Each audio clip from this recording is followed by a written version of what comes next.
হয় হাজোৰ উজানকুৰিৰ মৰামৰ জীয়ৰী কংকনা মজুমদাৰৰ ৰহস্যজনকভাৱে আত্মহত্যা কৰাৰ ঘটনা বিগত 2 মাহ উকলি গ'ল কিন্তু আজিলৈ সেই ৰহস্য হৈ থাকিল আৰু এই মুহূৰ্তত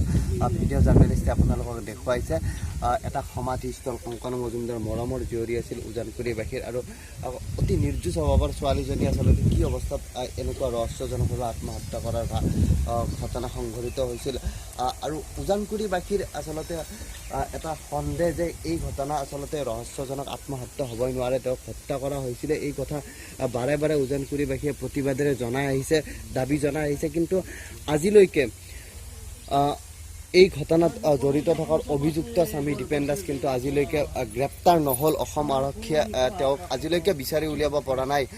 কি আচলতে ৰহস্যৰ কাৰণে বা কি কথাৰ কাৰণে তেওঁক বিচাৰি উলিয়াব পৰা নাই কিয় গুৰুত্ব দিয়া হোৱা নাই এই ধৰণৰ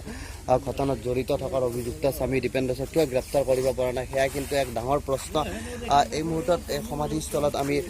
উপস্থিত আছোঁ উজানকুৰিবাসীৰ মৰমৰ জীয়ৰী কংকনা মজুমদাৰৰ আজি জন্মদিন গতিকে এই জন্মদিনটোতে তেওঁৰ কাৰণে এটা সমাধিস্থল নিৰ্মাণ কৰি তেওঁক সকলোৱে স্মৰণ কৰিছে এই মুহূৰ্তত ভিডিঅ' জাৰ্নেলিষ্টে আপোনালোকক দেখুৱাইছে সকলো উজানকুৰিবাসী ৰাইজ আৰু সকলোৱে আচলতে ঈশ্বৰৰ নেদেখাজনৰ ওচৰত প্ৰাৰ্থনা জনাইছে যে কংকনা মজুমদাৰৰ যি ৰহস্যজনক মৃত্যু বা আত্মহত্যাৰ ঘটনা এই ৰহস্যৰ আচলতে উৰ্বৰক আৰু দোষীক কঠোৰ শাস্তি দিয়ক অসম চৰকাৰৰ আৰক্ষী বিভাগে আৰক্ষী প্ৰশাসনে এই মুহূৰ্তত এই অঞ্চলৰ লোকসকলৰ ওচৰলৈ যাব বিচাৰিম আচলতে অতি মৰমৰ জীয়ৰী কংকনা মজুমদাৰ আপোনালোকৰ তেওঁৰ যি ৰহস্যজনক আত্মহত্যাৰ ঘটনা সেয়া এতিয়ালৈকে ভেদ ওলোৱা নাই আপোনালোকে অসম আৰক্ষীক কি দাবী জনাব আমি এইটোৱে ক'ব বিচাৰিছোঁ যে আমাৰ কংকনা মজুমদাৰ ন্যায় লাগে উচিত বিচাৰ লাগে উচিত তদন্ত কৰি দোষীক কৰায়ত্ব কৰি কঠোৰতমভাৱে শাস্তি দিব লাগে আৰু দুৰ্ভগীয়া পৰিয়ালটোক আমাক ন্যায় দিব লাগে এইখিনিয়ে মোৰ ক'বলৈ আপোনালোকৰ আচলতে বিশ্বাস নহয় যে কংকনা মজুমদাৰে আত্মহত্যা কৰিব পাৰে এইটোতো আমাৰ কমপ্লিট বিশ্বাসেই নহয় তাই ছুইচাইড কৰিব লাগে ছোৱালী নহয় এইটো এটা ক্ৰিটিকেলত আছে গতিকে আমাৰ এইটো ন্যায় লাগে ন্যায়টো দিয়াটো মই বিচাৰিছোঁ ক'ব লাগিব আচলতে প্ৰত্যেকে দাবী জনাইছে যে কংকনা মজুমদাৰৰ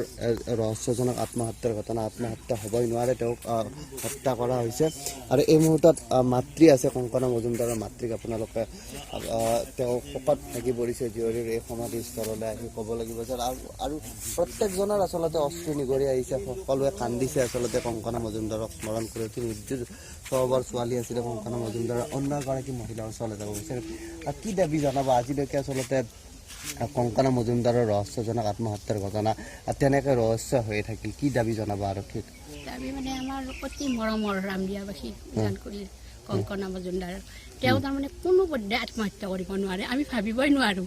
তেওঁক যাতে তেওঁৰ স্বামী দীপেন দাসক অতি শীঘ্ৰে কৰায়ত্ব কৰক আজি 2 মাহত পৰিল তেওঁলোকৰ কোনো অনুসন্ধান নাপায় পুলিচে অনুসন্ধান নাপায় কি এটা কথা আছে সৰু সৰু কথা তেওঁলোকে ধৰিব পাৰে কিন্তু ইমান ডাঙৰ এটা ৰহস্যজনক ঘটনাহে তেওঁ ধৰিব পৰা নাই তেওঁলোকে কৈছে ফাঁচি দিয়া বুলি আমি কোনো পধ্যে মানি নলওঁ কোনো প্ৰাণীয়ে ৰামদিয়াবাসী কি কামৰূপৰ বহুত মানুহে মানি নলয় কাৰণ তাই ফাঁচি দিব পাৰে ছোৱালীয়ে নহয় আত্মহত্যা কৰিব পাৰে তাই মুখৰ মাতেই নাই আমাৰ সকলোৰে মৰমৰ ভাগিন জীয়াৰী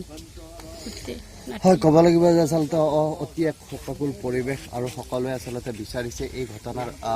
ৰহস্যৰ ওপৰত আৰু অতি শীঘ্ৰে স্বামী দীপেন দাসক গ্ৰেপ্তাৰ কৰাৰ দাবী জনাইছে সকলো লোকে আৰু কৈছে যে অসম আৰক্ষীয়ে বিচাৰি উলিয়াব নোৱাৰা কথা নাই আৰু অসম আৰক্ষীৰ সদিচ্ছাৰ ওপৰত বহু কথা আহি পৰিছে আৰু এই ঘটনাৰ ন্যায়িক তদন্ত হৈ যদি দোষীয়ে কঠোৰ শাস্তি পায় তেতিয়া হয়তো উজানকুৰিবাসীয়ে খুব সন্তোষ পাব বুলি কৈছে আৰু সকলোৰে সেয়া আশা এই মুহূৰ্তত